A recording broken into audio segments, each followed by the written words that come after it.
Hey there, thanks for tuning into Duck Bricks. I'm Chris, and I'm actually here on site at Orlando Brickcon, which is a gigantic Lego convention. Now, first of all, I do have to apologize. Yesterday, I was planning on uploading a video live from the convention. Unfortunately, the Wi-Fi just wasn't quite strong enough, so I did not have a video for yesterday, but to make up for it, I have recorded some of the really cool stuff that we've done here with me and my buddy Rob from Lego Masters. Season 4, we're both here, and what did we do today? We did lots and lots of panels and trivia. Yes, that's right. So we did panels, trivia, a ton of fun stuff, and you can check them out right now. Thank you so much for watching, and let's go. The final Lego trivia session is starting in 5 minutes. If you want to join, scan the QR code on the screen or type in the code into kahoot.it. It is your chance to win some free Lego with Lego trivia starting in 5 minutes. Okay, I see we have 30 people on. I think we're gonna get started right about in 1 minute. Is everybody ready to go, or are we waiting on anybody else to sign up? Which Lego theme does Johnny Thunder not appear in? Johnny Thunder, of course, was the main character of Lego Adventurers. He was kind of their Indiana Jones substitute back in the early 90s, but he has appeared and made cameos in a lot of other Lego themes, except for one. Which theme did he not cameo in? And of course, there's a photo of Johnny Thunder right there. And the answer is actually Pharaoh's Quest. This is quite an interesting one because for Pharaoh's Quest, the main protagonist, Jake Raines, had a very Johnny Thunder looking design, but they never called him out by name. Whereas Scooby-Doo did feature Johnny Thunder as a sticker in the Mummy set. The Lego movie did include a minifigure of Johnny Thunder in the Super Secret Police dropship, and Lego City just released the Johnny Thunder sets a few weeks ago. Okay, so looking at the leaderboard, Tommy is number 1, Milo 2, Marley 3, Nick 4, and Jody is in 5th. We'll see if this is going to last. And of course, there's an image of Pharaoh's Quest. Next question. George Lucas, creator of Star Wars, appears in which Lego Star Wars animated project as an actual character in universe? Bombad Bounty, Terrifying Tales, Holiday Special, or the Padawan Menace? So this, of course, is a screenshot of an actual Lego Star Wars animation where George Lucas physically appears as a character in the story, trying to rewrite the story as it's happening. But which of the Lego Star Wars animated specials does he appear in? Only one of them so far.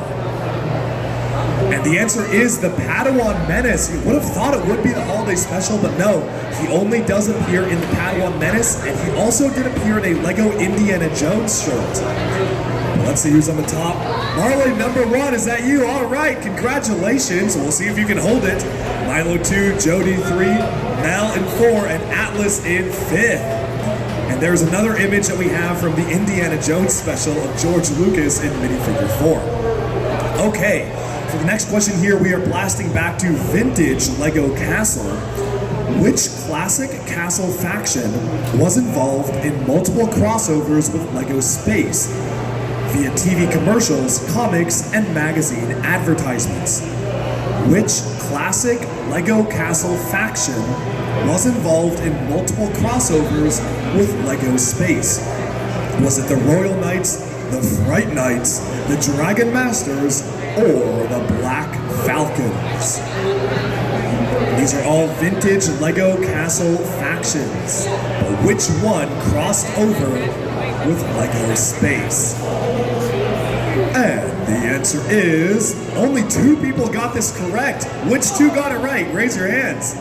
Congratulations, okay. Hey, nice. And the answer is Fright Nights, where we actually had Chamon the alien transport himself through an intergalactic tube from the planet Zotax over to the planet of the Castle factions, fighting off a dragon alongside Basil the Batlord. And Bull has moved up, but no other changes in the leaderboard. And that's actually one of the images from that original commercial featuring Basil the Batlord from the Fright Nights and Chamon the alien from Lego UFO. Okay, the Legoland Factory Tour ride utilizes some of the latest trackless ride technology, popularized by Disney's Ride of the Resistance. Which location was the first to debut this ride? Was it Legoland, California, Korea, New York, or Japan? This is actually one of the most high-tech rides they have at Legoland. It's the same tech they use in Rise of the Resistance and Mickey's Runaway Railway, but the ride first debuted in one of these 4 parks. Which one was it? Well, the answer is Legoland New York. And actually was Legoland New York was the first Legoland to actually have this. I was actually there on opening day getting footage of the ride itself. And that is the first Legoland it actually appeared in.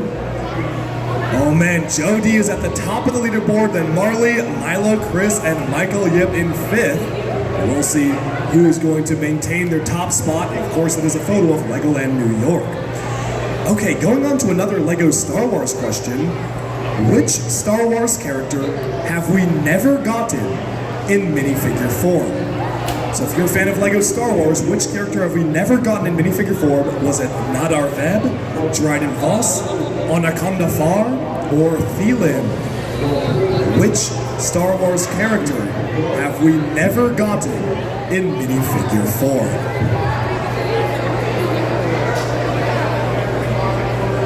Of course, we've gotten all the characters on the screen in physical form except for one.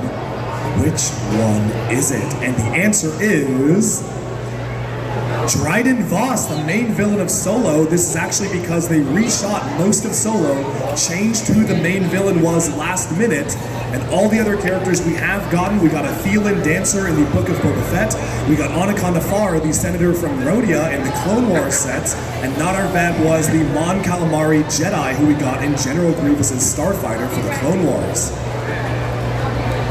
Whoever Chris is number 1 right now. Congratulations. No other change. Ah, yes, thank you to me. I know, I'm doing very good. And of course, that's a photo of Dryden Voss, the main villain of Solo, who we never have gotten in minifigure form. Okay, question number 6. Which iconic shoe brand produced officially branded Lego Bionicle footwear? Was it New Balance, Puma, Adidas, or Nike?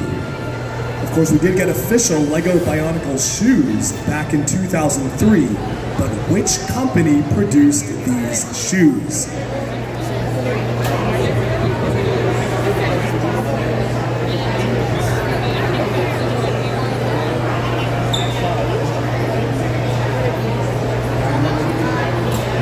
And the answer is Nike was actually the company that produced the Lego Bionicle shoes. They did actually switch companies later on, but oh my goodness, there's some changes in the leaderboard. Michael Yip is in 1st and Bull in 4th, otherwise no other changes. And there are some of those images of the Bionicle shoes by Nike. Honestly, I feel like I should be wearing those around the convention today. All right, moving on from that, question number 7. The Lego Atlantis set Undersea Explorer mech was originally a design made for which theme before being retooled? Was it Power Miners, Aquazone, Exo-Force, or Alien Conquest? This is actually a really interesting piece of Lego history where they designed this set for another theme, but re-themed it when they decided to switch it over as one of the product offerings for Atlantis.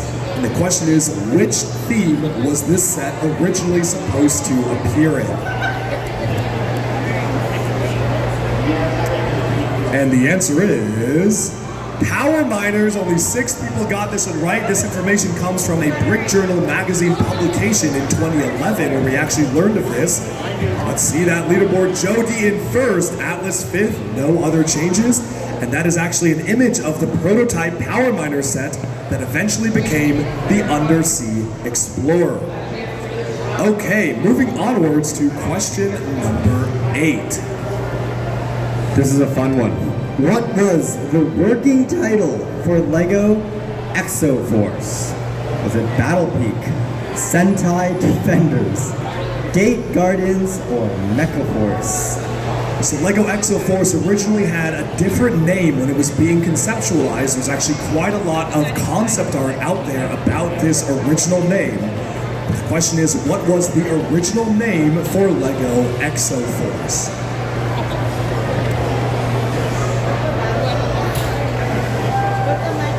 And the answer is actually Battle Peak. Sentai Mountain is the name of the mountain in Lego Exo-Force, but it never was considered to be part of the name. Battle Peak was the original name. We got Marley up back in second, Mac in fourth, no other changes, and Trixie's the highest climber up 7 places. And there is one of the first concept sketches for what would eventually become Lego Exo-Force. Okay, next up, who here is a fan of Lego Bionicle? All right. So, this is a Bionicle lore question. In Lego Bionicle, the Order of Matanui often employed double agents in the ranks of malevolent organizations as spies, saboteurs, and assassins. Which Dark Hunter mercenary was secretly a spy working for the Order of Matanui, one of the most secret organizations in the entire Matoran universe? Was it the Dark Hunter codenamed Ancient, codenamed Shadow Stealer, codenamed Fire Dracax, or codenamed Artaka Bull? Which Dark Hunter was secretly a double agent for the Order of Matanui? And the answer is Ancient. Only 2 people got this one right. This is actually a plot thread they set up early on in Bionicle, which showed Ancient reporting back to Toa Helrix, the leader of the Order of Matanui. Unfortunately, Ancient was killed by the Shadowed One before he even got to betray the Dark Hunters. Alas, some plans are never meant to be. And actually, that was a bit of a trick question because Shadow Stealer actually originated as a member of the Order of Matanui, but defected to the Dark Hunters. He never was a double agent, and Deanne is moving up to second place, no other changes. Of course, there is a photo of Ancient right there. All right, question number 10. This is a fun one if you're into Lego production, but Lego molds are destroyed after 5 years of not being used to make room for new elements and to save money. Which element had its life extended last minute thanks to a specific use case? So this is actually a pretty interesting thing about how Lego works. If they create an individual unique element for a Lego theme or set, if it's not used in another set in 5 years, it's cheaper for Lego to destroy the mold, and if they ever need to bring it back, they just create a new mold.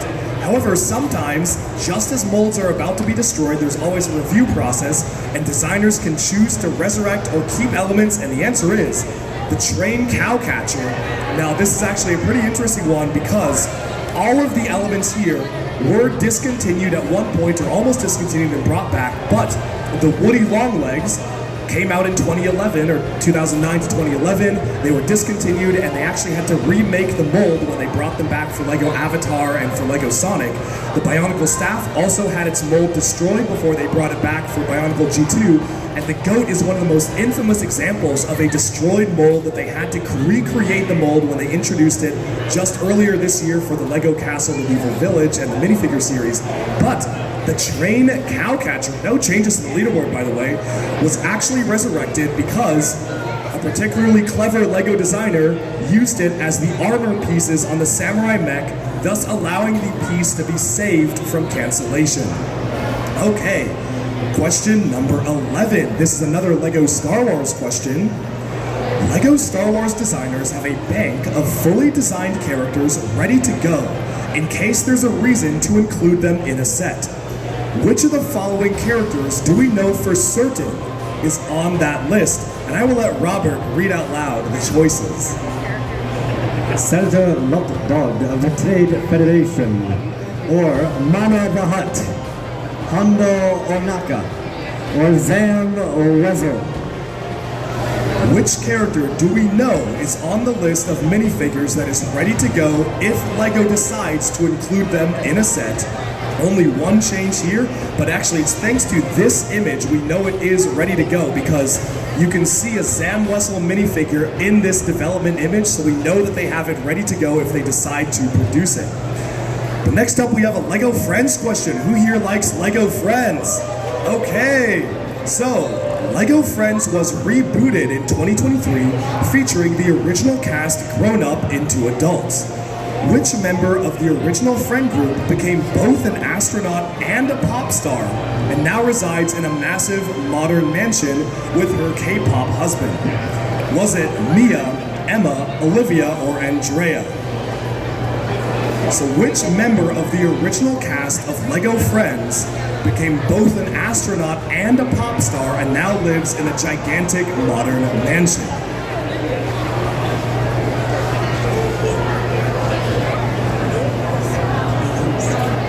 And the answer is Andrea. Yes, a lot of people got this right, and obviously the hint is that we did just get a Lego set based off of Andrea's modern mansion, so that's how you know it's that character there. Let's see that scoreboard. Oh my goodness, the scoreboard has completely changed. Atlas first, Chris second, Michael Yip third, Joe fourth, and Bull in fifth. And of course, there is the photo of the modern mansion, which is one of the best Lego sets that we've gotten in recent history, in my opinion. Okay, next question. The first Lego TV show was Edward and Friends, featuring Lego Fabuland. What was the second Lego TV show? Was it Ninjago, Masters of Spinjitzu, The Adventures of Clutch Powers, Galador, or Atlantis? Of course, the first Lego TV show we ever got was based around Lego Fabuland, but what was the second show? Ninjago, Masters of Spinjitzu, Galador, Defenders of the Outer Dimension, The Adventures of Clutch Powers, or Atlantis? And the answer is, to the second Lego TV show, Galador, Defenders of the Outer Dimension was the second TV show Lego ever made, which came out in 2002. In fact, Atlantis came out before Ninjago, same as Clutch Powers. Both of those, Atlantis was a TV special, and Clutch Powers was a movie, but Galador actually predates all of them. Okay, so only two changes here. Chris first, Michael Yip second, no other changes. And there's an image of Galador, Defenders of the Outer Dimension, one of the strangest Lego TV shows ever made. Okay, second to last question. Which Lego theme did the All-American Rejects officially write and license a song for? This is a classic one. They're one of the bigger pop bands of the early mid-2000s. Which theme did they officially write and license a song for? Was it the Lego Movie? Was it Nexo Nights? Was it Ninjago? Or was it Bionicle? Which Lego theme did the All-American Rejects officially write and license a song for? Of course, this is a classic song. It's probably one of the only Lego created songs that kind of transcended the Lego theme it was made for. And the answer is actually Bionicle, where they produced the song Move Along, which played for Bionicle 2006 Toa and Nika commercials. We got a lot of folks there with the Ninjago on. A lot of folks voted Ninjago, but no, the people who do music for Ninjago are the Fold. Oh my goodness, Michael Yip is on an answer streak of 3 in first place right now, but there's still one last question, so everything could change. And that, of course, is the picture of the Toa and Nika, which was the advertisement that it appeared in. Shall I read out loud the last question? All right. We did not get an official Lego Mario theme until 2020. But Mario characters and items actually appeared in another Lego property years prior. Which theme was this? Was it the Lego Movie, Dimensions, Creator, or City? So Lego Mario, of course, launched as an official theme in 2020, but Mario characters and Nintendo items appeared in another Lego property many years before that. Which one was it? And the answer is City. Only 3 people actually got this one right. This was a bit of a trick question because they appeared in the video game Lego City Undercover. The only reason why Lego was allowed to do this is because Lego City Undercover launched as part of the Wii U, which was of course a Nintendo property, and as such they put Mario characters and items in as Easter eggs. When City Undercover was ported to other game consoles, they had to remove all of these Easter eggs. So technically Nintendo and Mario characters did appear in Lego City in 2013. And of course, there's a photo of the Piranha Plant, which can be found in-game in Lego City Undercover. Okay, Now it's time to find out who will win, who will prevail, who will tell the final tale.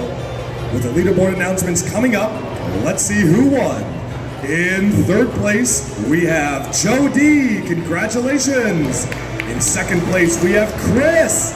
Congratulations. And in first place, we have Michael Yip. Congratulations, everybody.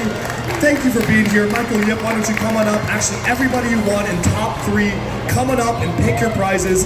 Thank you so much. This is the final trivia session we hosted for this conference, but really appreciate you being here. Hope you had fun, and stay tuned because we're going to be doing a lot more LEGO trivia both on my Duck Bricks YouTube channel as well as future conventions coming up soon. So thanks for being here and hope you enjoyed. And let's give a shout out and a hand to the winners.